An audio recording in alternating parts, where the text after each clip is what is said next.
I'm Will Carr, and I'm here to fire you up.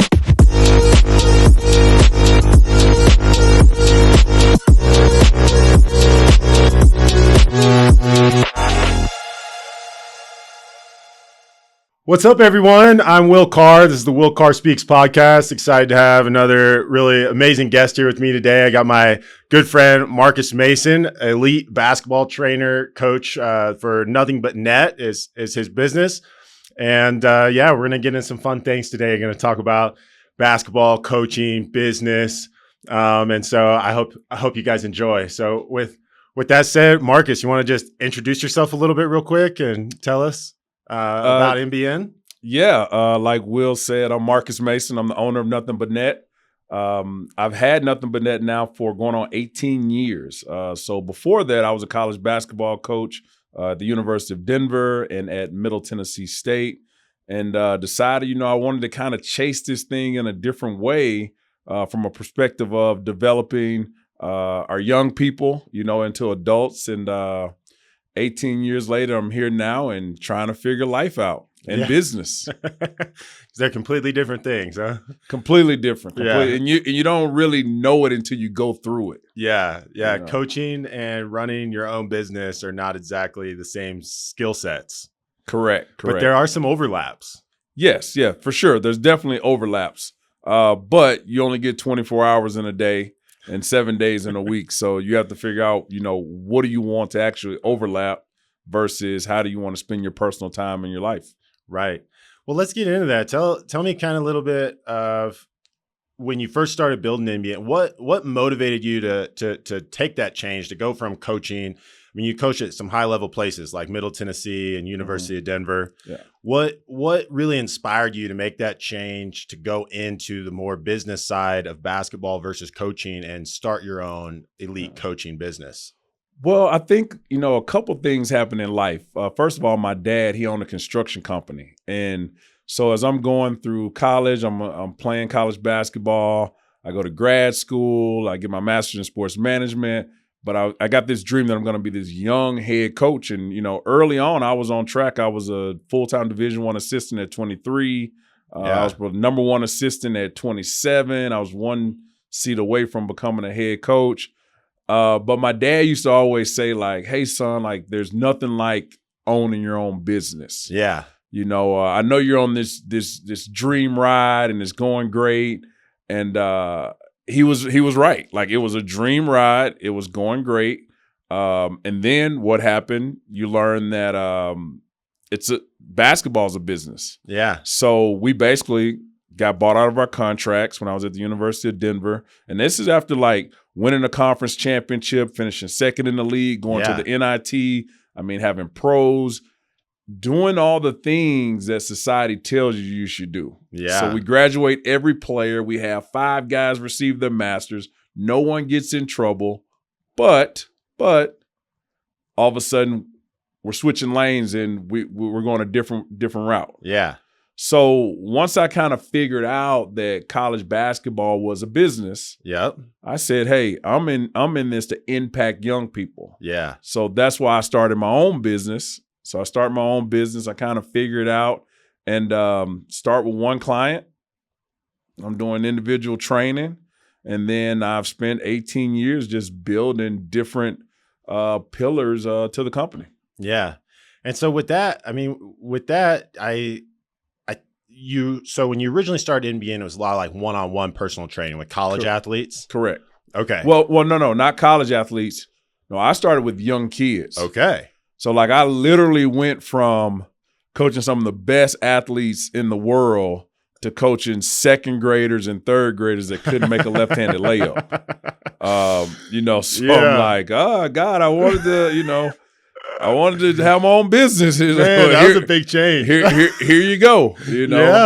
So it definitely tests your patience. But I think anything in life, kind of my saying is like just being pure in heart. And with that, I started out with young kids, but it ended up evolving into something that was bigger than what I did as a college coach. Yeah, because what I know of you now, and my own personal experience, when I first came out to Colorado and met you, I was a college basketball player, training, wanted to go play overseas. and you were training me. I was coaching your camps, and now I bring my daughter to your camps, and you got other college kids in doing the same thing, which is cool. And honestly, I really like that. Comes back, feels nostalgic. But what made that transition for you? So I honestly wouldn't have expected that when you first left DU, that you went in and you were predominantly doing second, third graders or like young kids. Because what I know of you is training the college athletes and the professional athletes. How did that transition? I assume that there was some, because you were already coaching college and you had contacts and you had a network. But how did that start to become part of your repertoire of training the more elite athletes versus the young kids? Well, it wasn't planned. Okay. It wasn't planned. I will say that, I've been very blessed in life that, you work around some great people, and I worked around some great minds in the game of basketball. And so the players that I train, the college players that people know I've trained, I actually developed them from young kids. Yeah. It just kind of came full circle. It probably took about 4 or 5 years. And I would say I had Xavier Ford from Colorado Springs, who played at the University of Buffalo. And I think he was a 4A Player of the Year in 2011. And I think from that point on, like, my younger players started to get better and better and more developed. But I always had a college mindset coaching kids. Yeah. So a lot of people thought I was kind of crazy when I would coach now. Like I would hear the whispers in the room for sure. But that's what I knew. Like I said, I went straight from playing right into being a grad assistant to a full-time assistant to coaching second and third graders. And so making kids do defensive slides and run sprints and different things like that. Parents are like, whoa, what's up with this guy? But it comes full circle, and you just kind of see, like, there's a right way of doing things. There's if you want to be successful, and that's kind of how it came about. Yeah. When you got to teach the kids to think the game of basketball, it's so much more than just skills too. And, I hear that in what you're saying. Like, you were trying to bring that sort of like college awareness of what is basketball, how do you actually play, not versus just let's do some silly drill that I saw on YouTube or that my second grade coach did for me. Yeah. It's much more than just that. No question. I mean, I did so many things intentional. I mean, like you said, college players coming back and coaching my camps. That was intentional. You meet a lot of players that aren't good at verbalizing themselves. Their communication isn't great. Now, what better than to have to communicate with a second grader for 7 hours a day? And then their parents afterwards. Like, all of my, players, they come back and they're coaches, and now a lot of them, coach on their own. So it definitely became, something that was full circle. Yeah.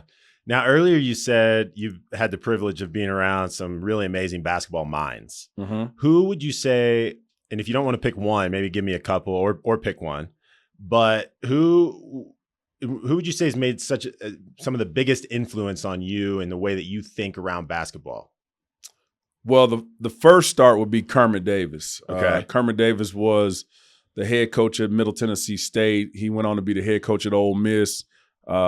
He was, I think he was a Division I head coach at 28 at Idaho. Took Idaho to the NCAA tournament a couple times. Head coach at Texas A&M at 31. His dad was a head coach at Mississippi State in the 70s, Kermit Davis Sr. So I think the guy is just brilliant, not only when it comes to basketball, but I always tell people he could run any Fortune 500 company. And to kind of give you a parallel, Kermit was an assistant at LSU when Nick Saban was there at LSU. And the stories to listen about Coach Saban and to see how Coach Davis dealt with us was like very, very similar. Now, when you hear these Lane Kiffin stories, I'm like, oh man, I got chewed out like that all the time. But their attention to detail, their sense of urgency. And you think about life, man, you really got to have a sense of urgency about your life if you're really trying to move forward, or you'll get left behind. Yeah. And I also feel that too. It's like we have these coaches that really not just get onto us, dig into us. Yeah. And it makes us, looking back, it's one of the things I'm most grateful for about having these coaches that have done that for me, because now it's like nothing can faze me. That's right. I've been through stuff. I've had people get on me harder than anything that's going to happen to me at this point in my life. Now it's just me getting on to me. I'm the only one that is accountable to me. So, but that led me to be able to really hold myself to that degree of accountability. Yeah. And so that's interesting. Is there also, you mentioned the parallel between coaching and that he could lead any Fortune 500 company. Easily. So before we started recording, we kind of talked about some parallel, or maybe this was when we were on, but we talked about the parallels of coaching and running a business. Mm-hmm. And I think that is one of the extreme parallels is when you're coaching, you have a staff, you have people that look to you as the leader that you have to delegate things to. Yes. And not only your staff of coaches, but then you have this group of young adults or kids, depending on the age level that you're coaching. And once they get on the court, you can't play for them. Like, you can't shoot the shot for them. You can't make the pass. You can't make them be in the right position. You have to, prior to game time, put them in the position to succeed. And so I find that parallel interesting. But are there any other people that you would say made a big impact on the way you think around basketball? Well, for sure. I mean, there's a lot of people to name, but just to, I would say Tamika Catchings, who played at the University of Tennessee, played on the women's Olympic team. Jamal Crawford was someone who spent a lot of time with. I spend a lot of time now with Derek White. He's one of my clients who I've trained now for 18 years. Yeah, he's a great example of someone that because how old was Derek when you first started coaching him? 7th grade. 7th grade. Yeah, 7th grade. 7th grade C team out of Parker. Great kid, great family. And, just wanted to kind of come in and learn basketball and get better at basketball. And so being with him allowed me to go to the Olympics last year in Paris.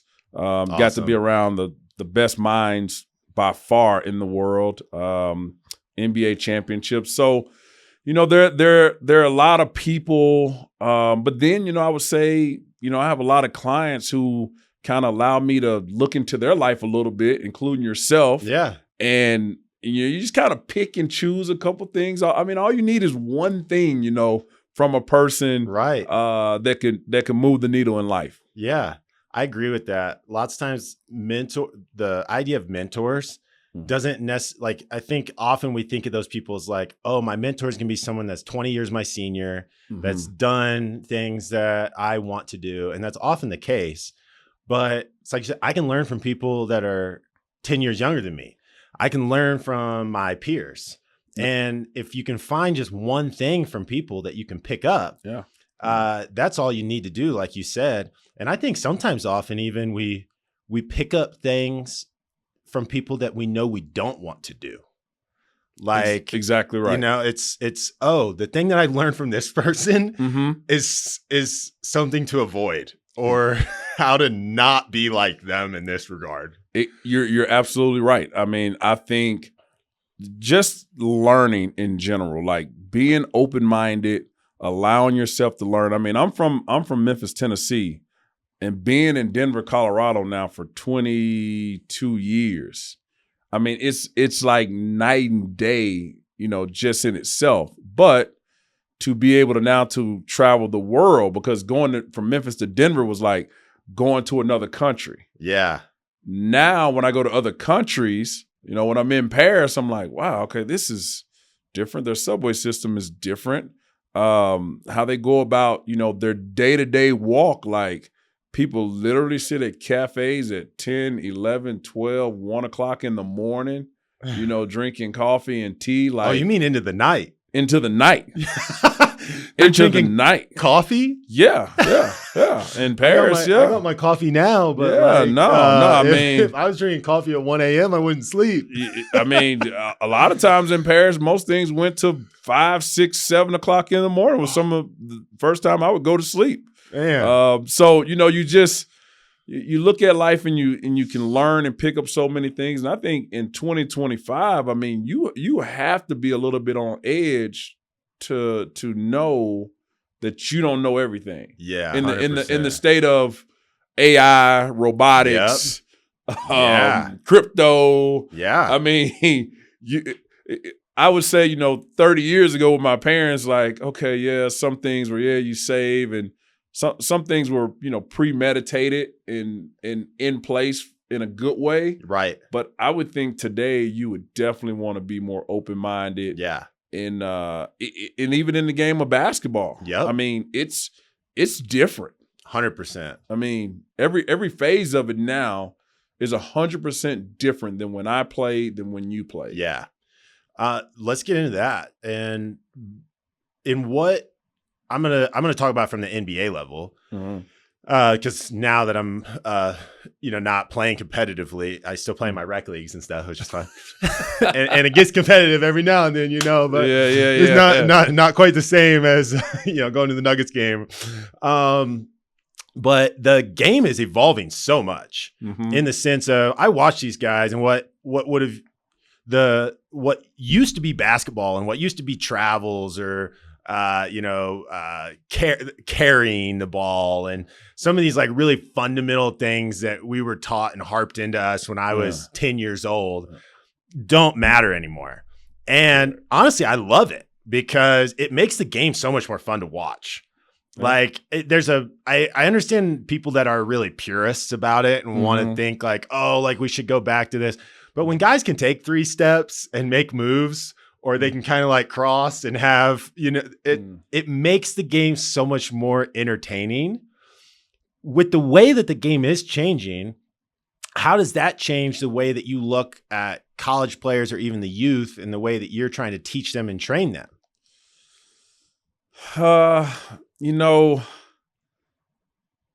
I still think there's a pure level of fundamentals that have to go into the game. 100%. I think, Euro steps and step backs, I think some of those things are good, but they're still, to me, now, if we're just talking strictly NBA, okay, now you're talking about the most talented guys in the world. Right. But I would even say, take a Derek White, for example.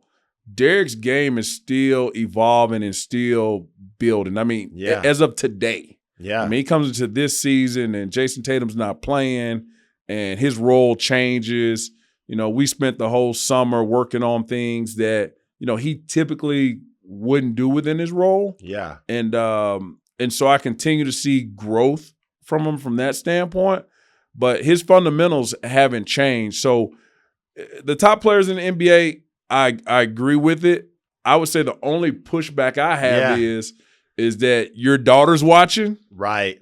And so now we have kids that are trying to do the triple step back. Right. And you don't realize how strong James Harden really is. Yeah. I mean, the guy is every inch of 6'5", 240, all muscle, and he's done it for, 15 years. You don't realize Kevin Durant and the strength. So, yeah, on one side of it, but the Coach Mason and me, like, I still want our kids to have really good fundamentals. So when they get to that high level because there's basketball and then there's basketball and entertainment. Yeah. So you have Kroenke sports and entertainment. Right. You don't have Kroenke sports. Yeah. So good point. Very good point. So sometimes our kids don't understand that. And I'll say this, I won't say the team, but I went to a high school game last night. Okay. I went to a high school game, and I guarantee you there were between 50 and 60 three-pointers shot in this game, okay? So let's do simple math here. Yeah. 50 to 60 threes in this game shot. Neither team scored over 50 points. Oh, man. Let me say that again. Yeah. So if you shot let's say 53s between both teams. That would be 150 points. Yeah. Okay. Neither team scored over 50 points in the game. Ugh. So yeah, that's where what you don't see with the Nuggets, what you don't see with the Celtics, with OKC is how many plays they make within the play. Right. We just see the highlight, the shade doing the step back, but you don't see how Chet, takes 2 hard dribbles and reverses the ball and then is swing, to get that defender a little bit off balance. And Shea already knows the ball's coming before he catches it, and he can look at his defender's feet before he catches the ball to know exactly what move he's going to do. Yeah. So we're talking 4 to 5 steps ahead of the play versus, a 7th grader or 9th grader needs to be able to just catch that ball and a hard rip through and 2 dribbles and come to a 2-foot jump stop and either finish a tough layup or, kick out for a shot fake, 1 dribble pull up, things like that. There's still a building block to it. Yep. No, and that's a good point because at the NBA level, it is entertainment at that point. Yeah. And also, these are the greatest basketball players in the world.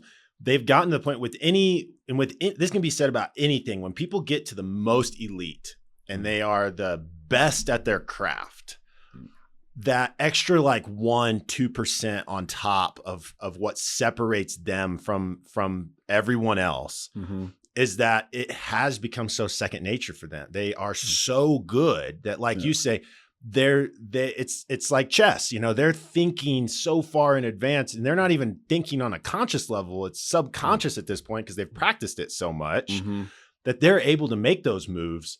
And so I think what I hear you saying is it almost makes it more important for the young kids that we have to teach them these fundamentals because they are watching these elite players doing these crazy trick moves and all the stuff you would see on video games. Yeah. And we got to get them focused. Exactly right. In 2012, I was in New York.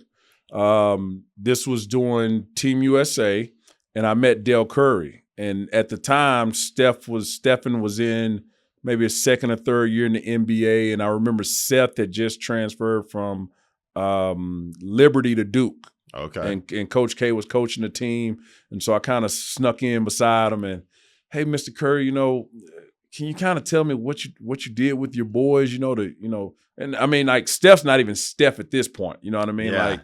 He's just kind of coming, and to hear him tell the stories of, our kids never shot outside the free throw line. I only let them shoot 15-footers. Yep. Steph wasn't, he wasn't strong enough. He didn't have good technique. Yeah. To talk about him pulling them out of AAU basketball.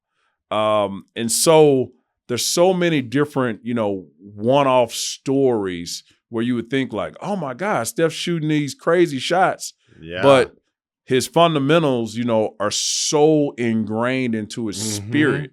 That is something that he won't lose. I mean, I think the funniest thing about NBA players, what kids don't realize, they've practiced the fundamentals so much that they practice things that are not traditional, and that's why they're good at it. So when you see a NBA player shoot a half-court shot, they shoot those every single day in practice. Yeah. We shoot them every single day in practice. I remember being in Atlanta, and the Celtics were playing the Hawks, and it was like a 2-point game with 0.1 second left on the clock. So you could only get a tip in. Yeah. And Derek's taking the ball outside, out of bounds, and he shoots so they drop a play for kind of like a tip-in dunk because all the guy could do was tip the ball in. Derek shoots the shot, and he swishes it. Okay? Well, the shot doesn't count. Right. The shot doesn't count. But he swishes the ball from side out of bounds. Yeah. And there's a fan right behind him, yelling at him. And I mean, perfect swish. So after the game, I go, I saw the play you guys were trying to draw up, man, but you swished it. I mean, you couldn't have missed it 2 feet to the left. And he's like, I practice that shot every day in practice. He goes, that's a play. We practice it every single day in practice. Yeah. And he goes, there's 3 shots that I have to practice every single day. Wow. Yeah. This has only happened, I've seen it now happen 2 times in his 9 years in the NBA. Just so they're prepared for that moment. Just so they're prepared for that moment. So when you see Peyton Pritchard last year was like 4 for 7 in like buzzer beater shots, like they literally practiced that every day. Yeah. You know, whereas a 7th grader should be practicing left-hand layup. Yeah. Or should be practicing form shooting. Right. But the skill set of an NBA guy is so high when you see Steph shoot it out of the tunnel. They literally like practice those shots. That's where their mind has to go. Yeah. Because, you know, you're told 10,000 hours to perfect a specific craft. Totally. Right? Yeah. I can't remember the author of the book. I know which one you're talking about. Oh, Talent's Overrated. Yes, correct. Yeah. I can't think of the author either, but it's a great book. Great book. Must read. Let me tell you something. It's more than 10,000 hours. For me to have someone I've been with for 18 years, and I've been his trainer every single summer. I've been with him through injury. I've been with him through trades, everything that you could possibly imagine. 10,000 hours may get you there, but the elite of the elite by far is more than 10,000 hours. Yeah, it's the second set of 10,000 hours. I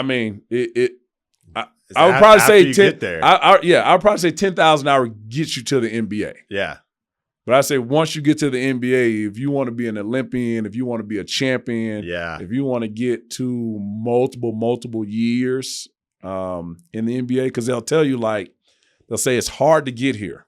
Yeah, it's twice as hard to stay here. It's a good point. Yeah. I mean, you look at the spots. I mean, LeBron's had a spot for 21 years now. Yeah. Kevin Durant's had a spot for 17 years. Steph, it's only 450 spots. Right. And there's a lot of guys that have held on to spots. Totally. You know, for a significant amount of time. And so for every one of those guys, though, there's 10 guys that we know that didn't last more than 5 to 7 years. Oh, no question. No question. I mean, I look at Derek's teammates and I've become to know a lot of the guys, and I mean, from 2017, from his draft class to the San Antonio Spurs, even to Boston now, I mean, you talk about maybe less than 25% have been able to stay on, less than 25% for sure. Wow. So it's significant. So I want our young kids to understand, hey, it's great entertainment, but focus on fundamentals. Focus on fundamentals. Focus on learning the game. Because the NBA guys, they are brilliant, and the coaching's brilliant too. Yeah. You know. Yeah. Well, speaking of Derek, he just had his. We're here in Boulder, Colorado. Derek just had his jersey retired here at CU. I think within the last week or two. Sometime real recently. Anyway. Yeah. At least in the last month. I don't know. Yeah. But. You know, one thing that I think about when I look at a guy like Derek, obviously he had such an interesting coming up. He was not the most highly recruited guy out of high school, someone that, I even had a friend a few days ago talking to me about this. She's like, she has some clients who are season ticket holders to CU, and they've all been pulling their because apparently CU used to the players would hand deliver the season tickets to the season ticket holders. Yeah. And they're all pulling these old photos out, of Derek White in their driveway, hand delivering them tickets, and they're in their pajamas with Derek. Yeah. And and who would have thought he would go on to be like this amazing NBA player? I mean, at the time, probably no one except for some people like you and inside of his inner circle that really believed in him and knew what he had wouldn't have expected this. So with that said, when you look at a guy like Derek or other of these elite players that you know, what do you see as like what? And we've already talked about some things, but maybe give me something different other than just the 10,000 hours. Because that's obviously a huge key component to what I'm about to ask. Yeah. But what is it that really separates someone other than putting in the time? What is it that really separates someone like Derek from the other 75% of guys that aren't going to last, that make it to the NBA? They're obviously great. They make it to the NBA. Yeah. What is it? Why do they only last a few years when other guys can make a 20-year career out of it? Yeah, I think that's a good question. I would say there's two types of guys. Okay. To me, it's a lot more simpler than, some crazy thing. Now, on the one end, you have the very, very talented. Yeah. The very talented. Kevin Durant, Kyrie Irving, James Harden, Jason Tatum, Luka Doncic. Like, you go down the list, like guys that are extremely talented. I think they're a draw. I think the NBA, from a business standpoint, I mean, the NBA has a business model now. Yeah. I mean, going back to David Stern. They want to make money. That's right. They want to make money. So if you have 10 players from the University of Kentucky, right? Kentucky's big basketball, big blue basketball. And they got Anthony Davis and Tyrese Maxey, Shea. They got all these guys, right?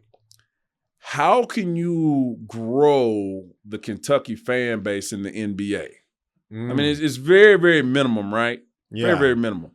But now, all of a sudden, if I get a guy from Germany, Dennis Schroeder, I bring the entire country with me. Interesting. Yeah. Like, the Kentucky growth is going to be really, really – I mean, it's another Kentucky player. They got a bunch of them. Right, and most of the Kentucky fans are already following the guys in the NBA. That's already the fan base. That's right. That's right. But now when I get a Giannis, I bring another country with me again, right? Man, great point. I hadn't thought about that. So that's one thing. That's a trend, okay? Now, okay, look what's happening now. We're getting the next set of trends. The next trend. NBA players' kids. Yeah. So I've already got a Jason Richardson jersey. Yeah. Now I got a Jace Richardson jersey. Yeah. I bought a Carlos Boozer jersey 20 years ago. Now I'm getting ready to buy another Boozer jersey. Yeah. I can keep the same LeBron James jersey. Yeah. I got Kyan Anthony. Yep. So first thing is talent, and then being strategic from a business standpoint. I think that's one group of players, right? Yeah. So you think there's some players that really stay because it's strategic for the NBA versus that they're more talented even than some of the guys that fall off? No question. Interesting. No question. That makes sense. It's a business. Yeah. It's a growing business that's done very, very well. So you look at the international piece, you look at, these NBA players' kids, they're coming in. So I think that's one way. And then the other side of it is, and I'll speak more on Derek, like, I think you have to be very, very strategic. I mean, I was very, very strategic with Derek in every phase of his life. Yeah. And I say every single player I've trained, every player I say, hey, are you sure you want to go to that school? Like, they run flex offense. Yeah. Like, you never get a lot of threes in their offense. That school's got a sophomore starting point guard that's really good. Yeah. Not saying you're better than him, but that's really good. You sure you don't want to go to another place where there's a senior point guard and you sit for a year, then now it's your opportunity? So I think you have to be strategic along the way. Derek was very strategic. And it was good because he had to struggle so much to get people to believe in who he was. He had to continue to grow as a player. But he was strategic. Like, coming to Colorado, that was strategic. Yeah. You look at the team that he played with, they had a lot of big wings, good power forwards. He had just came after Josh Scott. Him and Josh Scott were good friends. We felt like the point guard spot was, possibility of being open. So that was strategic. The company that his sports agent, Excel Sports, that was strategic. They were a top 3 sports agency in the world. Yeah. To get views and eyes on them. Fortunate enough to get drafted by the Spurs. That was a great deal, being able to learn from Pop and go through that. But in how he handled his teammates, strategic. If you look at the trade from San Antonio to Boston, right? You go through that. And we get to Boston, and half the staff in Boston were in San Antonio.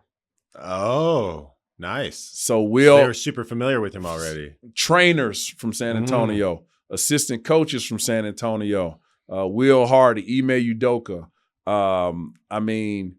And then Derek played with Marcus Smart, Jason Tatum, and Jaylen Brown on Team USA, which Coach Pop coached. It starts to, unravel itself. Synchronicities, Yeah. And then even today, the relationships that he has. So I look at a guy like Steph and different guys that are kind of, under the radar type players. I think you have to be very strategic in a lot of ways in how you go about doing your business and also growing, as a player. Like players have to like to play with you. Yeah.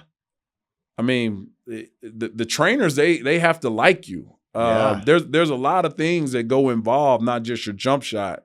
And unfortunately, that's what most people focus on is like, I've been good. I'm good. I'm going to be good. And it's like, no, like being good is one thing, but being able to make this entire organization, just like any company, you can be great in marketing. Totally.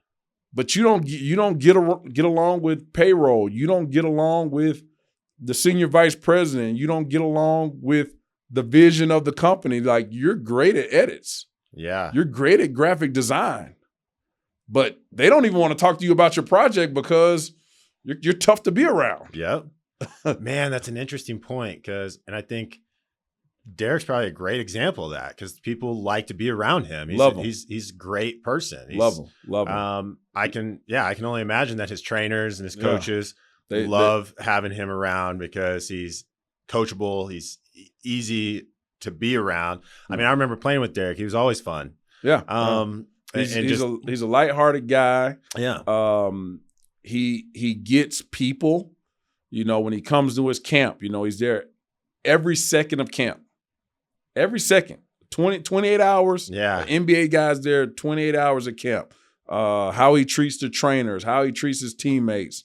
All those things, not say it's intentional like it's fake. Right. I mean, that's who he is. But then also what he provides on a team. Yeah. Right? So I remember him playing with LaMarcus Aldridge in San Antonio. And LaMarcus Aldridge, he's a great big man, and you need someone who can pass the ball inside. Yeah. Great passer. You need someone who can space the floor, something Derek does well. You need someone, Derek's a great defender. He can play in these many different roles, which allows superstar players to, continue to highlight themselves and grow their brand. So if I go to pick a guy that I'm going to run a business with, hey, this guy's going to let me be the face of the business. He has no ego. Yeah. He's willing to do all the other stuff. Yep. And then he kind of keeps everyone happy around. He keeps the party going. Man, that's such a good point because it's like Gary Vaynerchuk, super famous marketing guy.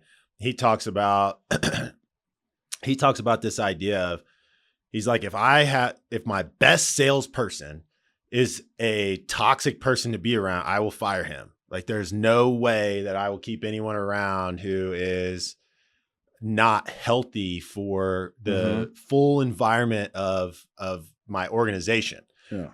Even if they are my absolute best salesperson, bringing me in the most money, I will still get rid of them. Mm-hmm.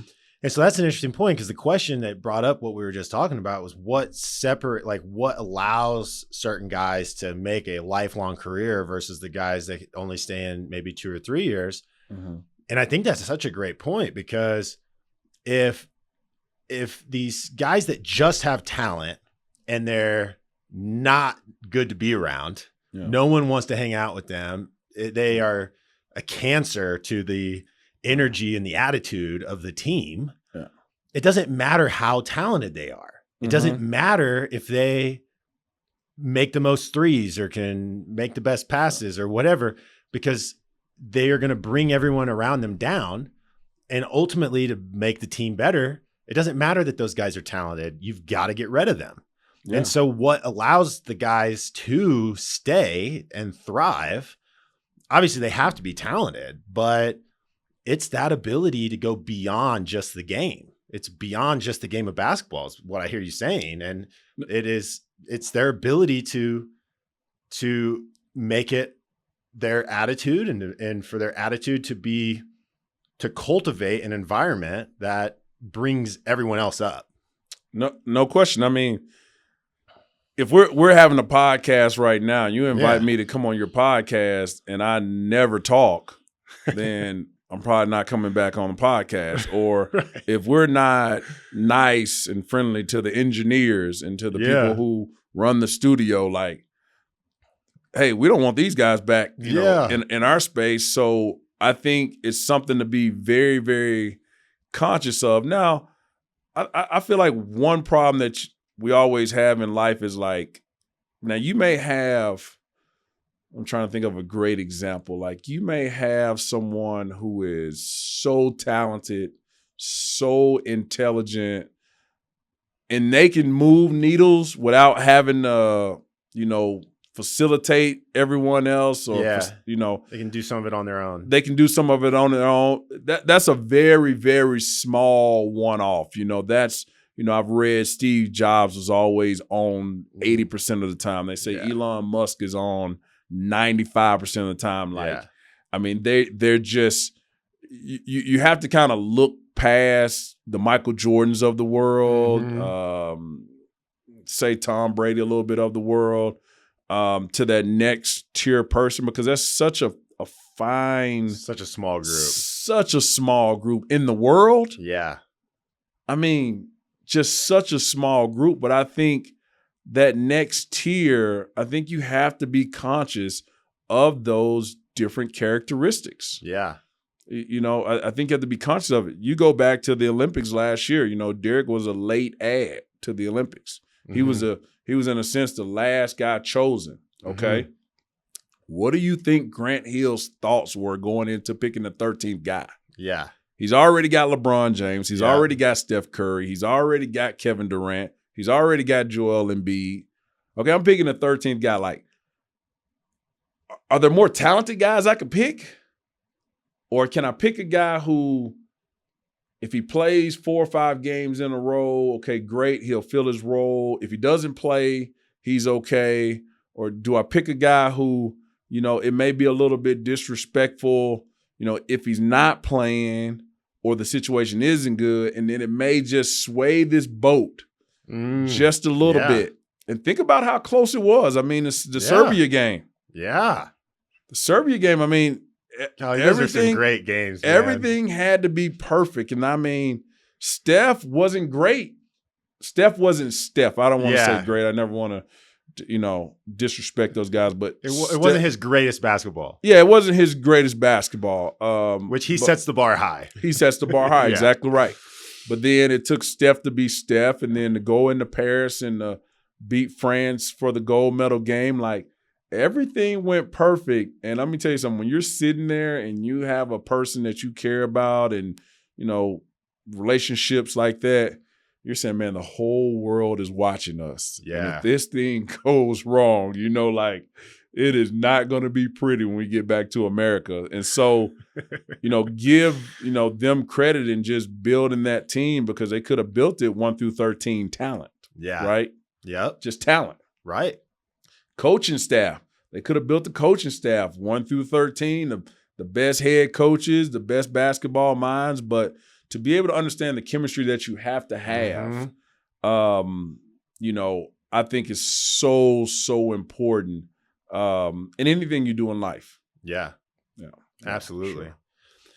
How do you think that affects your business as it sits today? Let's kind of come back to that. Like, because your business has evolved so much. And like we talked about earlier, you often find yourself not necessarily doing the things that you love the most or that you really enjoy the most in your business.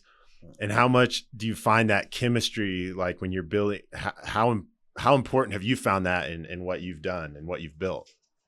Well, I think a couple things. You have to figure out, what you're not good at, and to be able to hire and trust the right people, but trust them within your vision too. Yeah. Because I've seen every type of basketball player there is, from the NBA down to Division II that I love, down to NAIA, down to junior college, kids that only played through high school that I love. And so you have to be able to articulate and share your vision and train people within your vision, but, have enough faith and trust that they'll go out and do their job. So I think identifying what you don't love is the first thing. And then I think, identifying roles, I think, is the second thing. Like when I run a camp, like I'm conscious of, well, how many girls do we have at camp? Like, if they have a female coach, they're going to be a little bit more comfortable, in this group. Who's running the stretching drills? Are they good at it? Can they articulate what they're doing? Who's teaching shooting? Yeah. Like, I'm going to have someone teach shooting that can't shoot. Yeah, you wouldn't have had me doing the shooting. Exactly right. I'm going to have you on the defense, the boxing out, the rebounding. Stick me with mic and drill, man. You know what I mean? Like that's where I'm going to put you at. So second, I would say being able to identify roles. And then I would say, business growth, like the ability to look at numbers, look at analytics, look at your target market. If you can't do it, having somebody that can do it, because the more you really allow business people to do business, the more your business is going to grow. And I think that's something that I'm learning every single day. Because I said before we got on air, like I spend more time now doing business than I do coaching basketball. Yeah. And I want to coach basketball. Yeah. Deep down inside, I'm a basketball coach, but because of my success in basketball, has created business opportunities and has, helped my business grow. And so now it's truly a business. Yeah. Do you like the one-on-one type of training and coaching best? Or like when you say deep down you want to coach more basketball versus doing some of the business, are you thinking of that more from like a holistic, like coach a team type of way? Because you also coach AAU teams and you do that.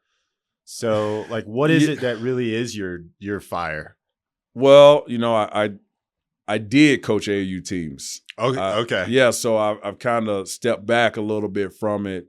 I do like one-on-one training. I do like small group training. I love camp. I think camp has such a foundation to it. Yep. And how we run our camps and the purpose of our camps, I love it, because just being able to spend 7 hours with the kid in one day, because the game of basketball, I mean, you have to be very intelligent. Not take that back. Like, there's a level of intellect that you need to be successful in the game of basketball. Yeah. The game of basketball has a lot of heels, a lot of curves, a lot of wiggle to it. Yep. It's different than other sports. Right. Because there's so many different ways you can go about it. I mean, we're talking about the NBA, right? 5 years ago, the big man was dead. Yeah. You were dead 5 years ago. Now it's coming back. Yeah. Now guys are playing double bigs. Yeah. Now, if you listen to some people, they say, oh man, that's out the window. You can't do that. Now they're saying, oh, let's come back. They were saying the traditional point guard was dead. We need a scoring point guard. So there's a lot of little nooks and crannies to it, but you have to, get the knowledge. The knowledge is important. So that's why I like the one-on-ones, because it allows me to teach, and teach. But with that being said, we did see a trend where kids are going more training and less playing. And we need a combination of 5-on-5 basketball, and training. We now, like anything in life, it's shifted. Right. The market has shifted. It's shifted to more training, less playing. I would say the group of kids that I coach, guys and girls I coach from, say 2008 to 2000, and I'm gonna say 18, 19. Right before COVID, basically. Right before COVID. I think COVID definitely played a role in this. They were training with me, but they were also hooping. Mm-hmm. So when they go from training, they're leaving the Parker Rec Center and they're going to Lifetime and playing 5-on-5. Yeah. Their parents are just picking them up and then dropping them off. What a great childhood. Yeah, I mean a lot of times Corey Calvert, who played at BYU, Derek White, Josh Adams, who played at Wyoming. You know, a lot of times those guys would just walk from the Parker Rec Center, go to Wendy's and get a 99-cent cheeseburger, 99-cent fries. That's back in the day. That's back in the day, right? and then they would just walk right back. Yeah. You know, I wouldn't see their parents a lot of times. I mean, and then they would play. Yeah. And so I found great success in having that balance. I think we have to get back to the balance of playing 5-on-5. There was a time where you just played 5-on-5. Right. Now, when you're just playing now, sometimes you're missing something. Right. Sometimes in the pick and roll, you're not opening up the correct way. Yeah. Sometimes in the pick and roll, you're not slipping. Sometimes in the dribble handoff, you're not coming off close enough. Yeah. Those things that trainers and coaches, high hands on defense, that's the value that part can bring to your kid. Right. Is just giving them that little nugget. But you got to go up and down that court. Yeah. And you got to play. Because if you're not getting that game time experience, you can be training all day, every day, but you're never going to get that second nature feel. I might have practiced how to pick and roll right 1,000, 10,000 times, but if I'm never getting to do it in a game, it's never going to become that second nature flow of right. when to do it in a game. That's right. And otherwise, yeah. And do you do it tired? Right. Do you do it with 4 fouls? Do you do it when the defense changes and they've been in a zone for 3 quarters and all of a sudden they go man in the 4th quarter, and does your mind go, oh, okay, oh, I still recognize we can run screen and roll action here because the big, isn't getting out and hedging on the ball screen. Mm-hmm. They're not doubling the ball screen. So what 5-on-5 all day teaches you is that, hey, we're up 1. It's game point. Yeah. Now they're trapping me. Yep. They're trapping me. What? Hey, you got to get to the middle of the court. Get to the nail. Those are the little things that 5-on-5 teaches you that, in my opinion, one-on-one training, it's hard to simulate. Yeah, you can never simulate those game type situations in training. You can only work on the skills that can help mm-hmm. you, but from a energetic, being under pressure type environment, mm-hmm. you can't simulate that same pressure, even if you maybe got a coach yelling at you or something, but it's not the same as being in that 5-on-5 type situation where you are under the gun right now. If you don't make these 2 free throws or you don't, make this 3-point shot, you're going to lose. Just think about spacing. Yeah.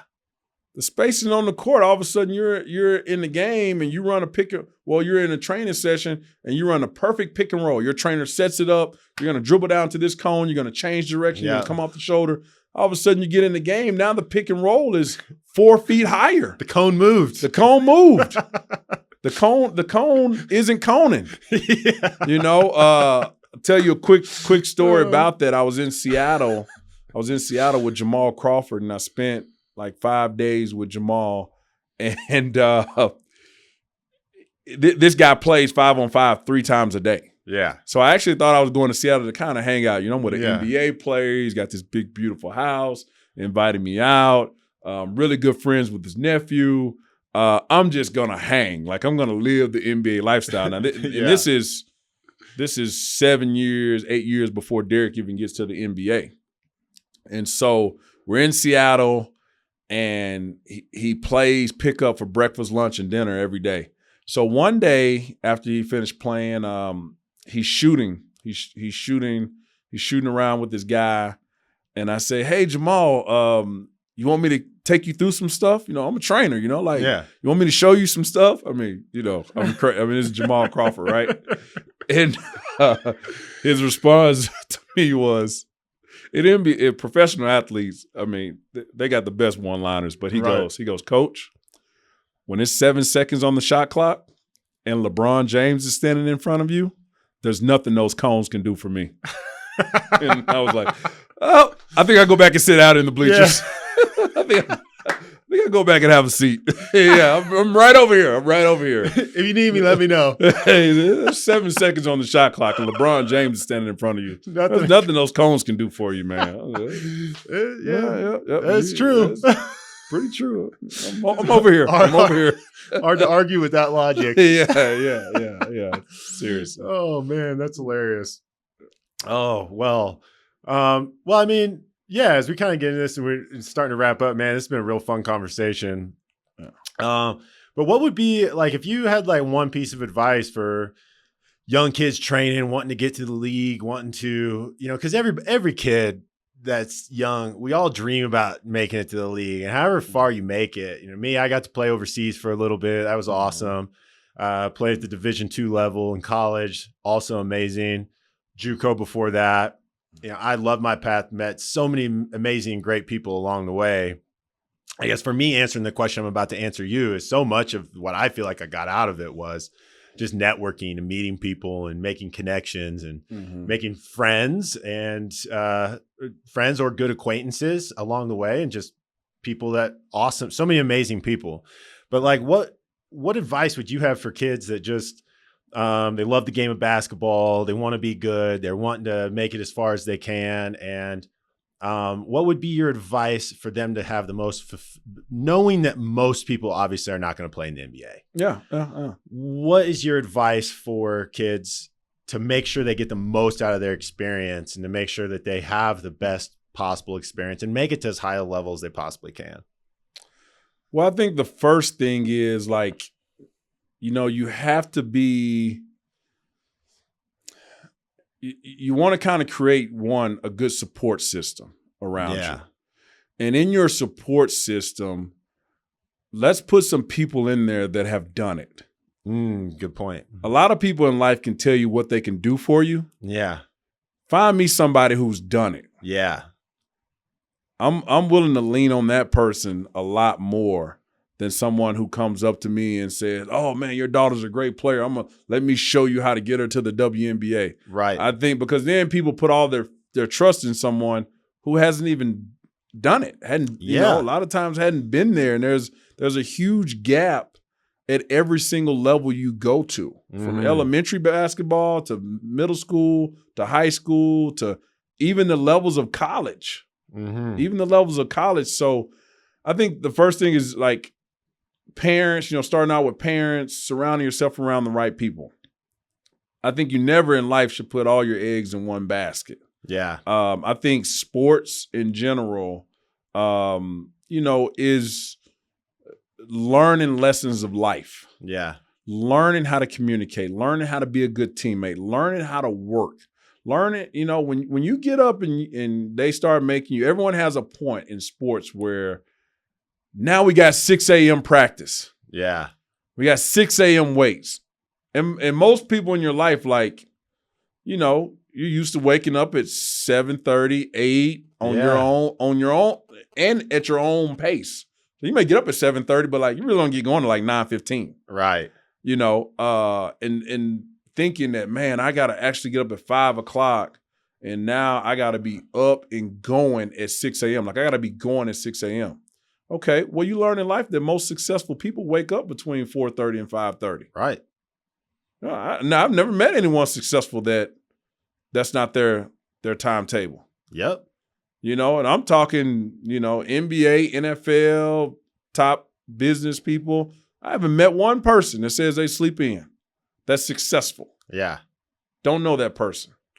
So the life lessons that it teaches you, how to communicate, how to be coachable, how to work hard, that's going to carry you into any direction that you want to go in this world. And I think, I'll give another quick Derek story, to kind of try to sum it up a little bit, because he was never all in on the NBA. He was never like, there's been probably in maybe the last 2 years, we all kind of felt like, oh man, like this NBA thing is going to work out. Yeah. I think me, mom and dad, his wife, people that are close to him. I think we've kind of been figuring it out, along the way, and it's been great. But I'll tell one story. So Derek signs with his agency, Excel Sports, and they're hosting guys at this huge mansion in New York. And they got like 8 or 9 players staying in this mansion, right? Yeah. And they get there in March. So think about March Madness, right? Yeah. They leave school in March. Now, semester ends when? Right. Beginning of May. Beginning of May. Yeah. So in his draft class, it's Harry Giles, who played at Duke. It's Malik Monk, who played at Kentucky. It's TJ Leaf, who played at UCLA. It's Dylan Brooks, who played at Oregon. They all the top guys, are there along in Derek. And so Derek comes to me in March and he says, hey, all the guys are going to New York. They got a mansion there. I mean, it's got a pool. They got a chef. They got a driver. They got, all this stuff. We got a trainer. We're going to be at a D2 college every day, working out, getting ready for the draft. Okay. So in the regular world, you think like, oh man, this is really cool. Like you should go take, advantage of this opportunity. And I said, Derek, I go, aren't you like 6 weeks away from graduating from the University of Colorado with a business degree? And he's like, yeah. I'm like, and you would leave that to go work out? And he's kind of like, and Derek doesn't always give you like a quick answer, but he's thoughtful. So he's like thinking about, oh man, you kind of got a point there. And my point is like, so he stays in Boulder. I would drive up every day from Parker, 6 a.m., get to Boulder at 6 a.m., and he would train from 6 to 8. Then he would go to class, and then he would work out with the strength coach at CU and was able to still get his degree. Yeah. And he's had a very successful career. So he didn't put all of his – now, when he's with the owners – story. When he's with the owners – they're saying, not only were you a great player and you were successful, you got a business degree from Colorado. I know a lot of people, a lot of kids that try to get into that Daniel School of Business. Yeah. Wow, man, you are smart. Yeah.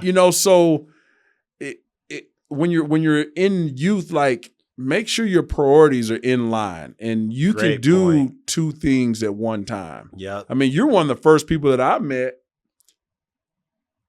And the guys at DU were really smart. We had smart guys, but I hadn't really been around a lot of smart basketball players. Like smart on the court, basketball IQ, off the court, saying that, hey, they're going to go run a business or this. Oh, man, like this guy can read the pick and roll great. But, from running his own company, I never witnessed that. So, like, when I met you and then I'm learning about the School of Mines and I'm going, wow, man, this guy's like, first of all, he's huge, but like he's smart too. Like this is never seen it before. Yeah. But now, I trained Jenna Sieber, who plays at School of Mines, and to learn just how brilliant. She's great. I take my daughter to watch the women's School of Mines. Yeah. To see people that can do both and be great at you can be great at basketball, but you need to make sure that even LeBron James, his story is coming to an end. Right.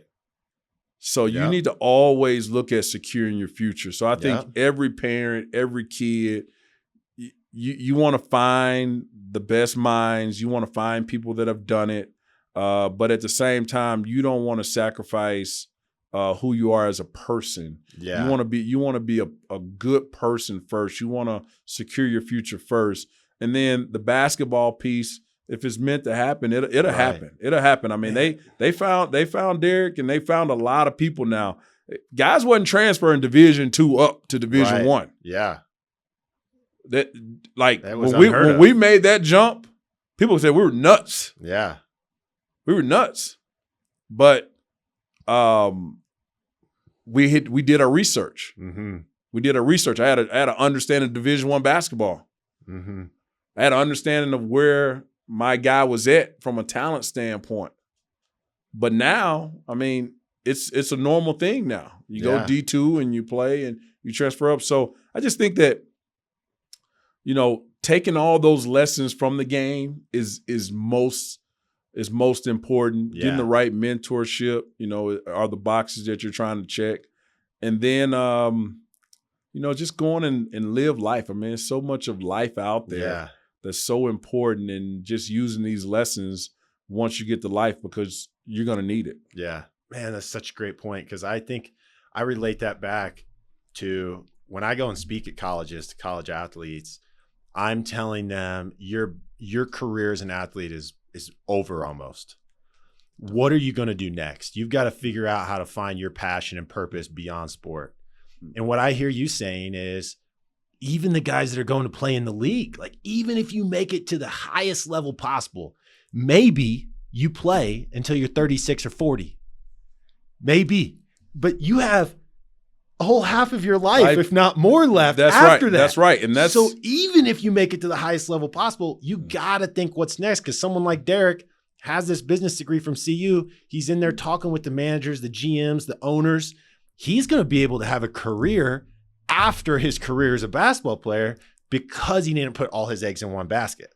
Absolutely right. The relationships, that thought process is already taking place. Yep. And let me go on the record, because you get ahead of yourself. Like, he's not thinking about retiring anytime soon. He's not thinking about anything like that. But, from a kid that I met in 7th grade, he was strategically thinking about why I'm going to Legend High School. Right. He was strategically thinking about why am I going to UCCS. He was strategically thinking about why am I going to University of Colorado. Yep. He was strategically thinking about, okay, I'm playing in the G League. How do I make the most of this? Yep. He was strategically thinking about, am I a point guard or a shooting guard? Like, you can do two things at one time, and it's going back to just the business side of things. Like, as I'm thinking about basketball, I consistently have to be thinking about taxes. Yeah. I consistently have to be thinking about marketing. I consistently have to be thinking about player development and coaching development. Like, I can't just think about, one thing, basketball. Like, yeah, basketball is great. It's a passion. I love it. I love it, love it, love it. But it doesn't work. Yeah. If you don't have the business side of it, if you don't have the mentorship. So I just think for most young people, continue to get you mentors, more and more, of the right ones. Yeah. Of the right ones, And sometimes that's tough, but getting the right ones is best. Well, and the most successful people are they're not thinking about just, I'm waking up today and that's what I'm supposed to do today. No. They are strategically planning months, years, decades in advance. Yeah. So like, you gave that disclaimer. Yeah, Derek's not thinking about retiring right now, but in the next 10 years, he probably will. So he's thinking 10 years out. That's right. What am I going to be doing 10 years from now? That's what successful people do. They don't think, and I mean, if we really wanted to go down a rabbit hole, we could talk about like the families that think centuries out, that do things and control things and have certain businesses and assets. They're thinking multi-generations in advance. Mm-hmm. So for the average person to think years and even to the point of decades in advance, that's how you strategically set yourself up, because then you get to that point 5 years from now and you already know where you're at and you already know where you're going. It's not a question of a roll of the dice. It is, I strategically thought about this 10 years ago. I feel like I live in the past, present, and future every day. Yeah. I think about the past and I don't want to make the same mistakes that I've made in the past. My vision in the present, I'm executing that every day. And then I'm working on my future every single day. Yeah. Physically, emotionally, mentally, spiritually. Yep. I'm dropping into those 3 buckets every single day. Yeah.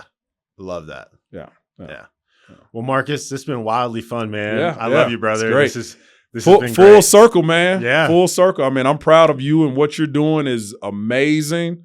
And I just want to encourage you, man, just keep going, because a lot of times in life we think like, and I'll say this, and Coach Pop was great with Derek from this standpoint. Oh man, I don't want to roll the dice. Man, I don't know if they're going to like this. Man, this is new. I feel a little bit uncomfortable. Yeah. That's normal. Yeah. That's normal. So you got to keep pushing. You got to keep going. You got to keep encouraging our young people, because you're doing a great job at it. And just keep going, man. Just let loose. Thanks, man. Well, I've had good coaches like you, and glad that now I can call you a friend. That's right. So, that's right. Love it, Marcus. Love you, brother. Appreciate you, man. Yep. Love you too, man. Love you too. Thanks for having me. Absolutely. Thanks for having me. I'm Will Carr, and I'm here to fire you up.